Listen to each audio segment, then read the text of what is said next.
নমস্কার বন্ধুরা, তনবিনা রান্নাঘরে আপনাদের সবাইকে স্বাগত। আজ আমি আপনাদের সঙ্গে শেয়ার করব গুড় ছাড়া গুড়ের কালারে কিভাবে নারিকেলের নাড়ু খুব সহজে আপনারাও বাড়িতে বানিয়ে নিতে পারবেন। তাহলে আসুন ভিডিওটি দেখে নেওয়া যাক। নাড়ুগুলি বানানোর জন্য সবার প্রথমে একটা কড়াই বসিয়ে নিয়েছি।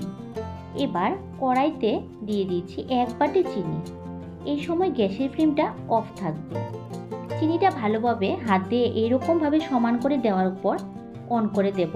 দিয়ে সামান্য পরিমাণে একটু জল দিয়ে দেব। সামান্য পরিমাণে একটু জল দিয়ে দিয়েছি। এবার চিনিটা কিন্তু আস্তে আস্তে গলে যাচ্ছে।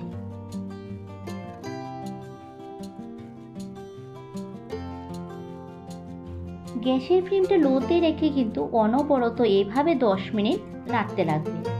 10 মিনিট পর নাড়ার পর দেখুন চিনিটা খুব সুন্দর একটা ক্যারামেলের কালার এসে গিয়েছে। আর গ্যাসের ফ্লেম কিন্তু একেবারে এই সময় হাইতে বা মিডিয়ামে দেবেন না, তাহলে ক্যারামেলটা পুড়ে যাবে, এর টেস্ট আর স্মেলটা কিন্তু নষ্ট হয়ে যাবে।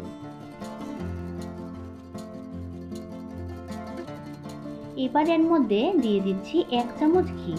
আপনাদের যদি কারোর কাছে ঘিটা ভালো না লাগে তাহলে এটা স্কিপও করতে পারবেন। ঘিটা দিলে স্মেলটা খুব ভালো আসে। এবার ঘিটা ভালোভাবে ক্যারামেলের সঙ্গে মিশিয়ে নিচ্ছি। ঘিটা ক্যারামেলের সঙ্গে মিশিয়ে নেওয়ার পর 5 মিনিট আরও ভালো করে জাল দিয়ে নিচ্ছি। এবার এর মধ্যে দিয়ে দিচ্ছি 1 বাটি নারকেল কোড়া। আমি কিন্তু এখানে ফ্রেশ নারকেল কোড়াই ব্যবহার করছি, কোনো ফ্রোজেন নারকেল কোড়া এখানে ব্যবহার করিনি। এবার ক্যারামেলের সঙ্গে ভালোভাবে নারকেল কোড়াটা মিশিয়ে নিচ্ছি। ক্যারামেলের সঙ্গে যখন নারকেল কোড়াটা মেশানো হবে তখন কিন্তু গ্যাসের ফ্লেমটা মিডিয়ামে রাখতে হবে। মিডিয়ামে রেখে স্প্যাচুলা দিয়ে এইরকমভাবে ভালোভাবে মিশিয়ে নিতে হবে। কারোর কাছে যদি স্প্যাচুলা না থাকে তাহলে বড় চামচের নিচের অংশটা দিয়ে এইভাবে চেপে চেপে ভালোভাবে মিশিয়ে নিতে লাগবে।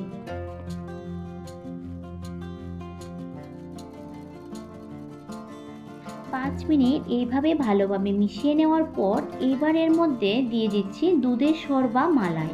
এটাকে ভালোভাবে ফেটিয়ে নিয়ে এর মধ্যে দিয়ে দিয়েছি। দুধের সর বা মালাই দিলে এর স্বাদ কিন্তু দ্বিগুণ বেড়ে যায়। এবার ভালোভাবে মিশিয়ে নেব এইভাবে করে 5 মিনিট।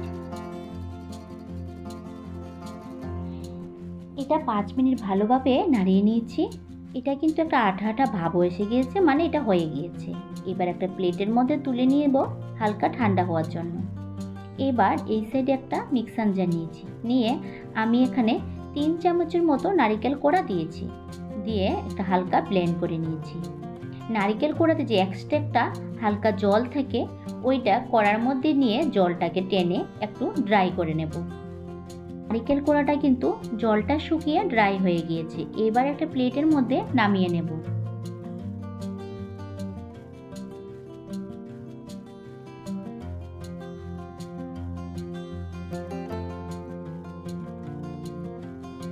নাড়ুগুলি করার জন্য একটা বাটির মধ্যে জল নিয়েছি।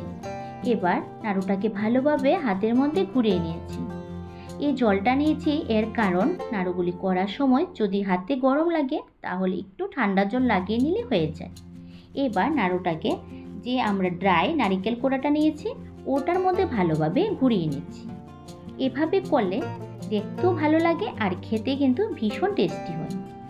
এবার একটা প্লেটের মধ্যে নিয়ে নিচ্ছি। এভাবে করে আমি সবগুলি নারকেল নাড়ু করে নেব।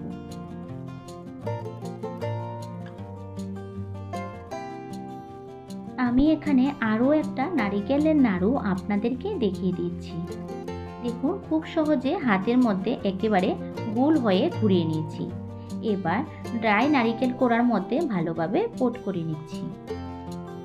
আমি বলবো এইভাবে করে আপনারও বাড়িতে একবার হলেও নাড়ুটা বানিয়ে দেখবেন, আর কেউ বুঝতেও পারবে না যে এটা কি গুড় দিয়ে বানানো হয়েছে নাকি ক্যারামেল দিয়ে বানানো হয়েছে। আজকের ভিডিও কেমন লেগেছে কমেন্ট করে অবশ্যই জানাবেন। যদি ভালো লেগে থাকে লাইক শেয়ার সাবস্ক্রাইব করে ভিডিওটি সম্পূর্ণ দেখার জন্য অনুরোধ রইল।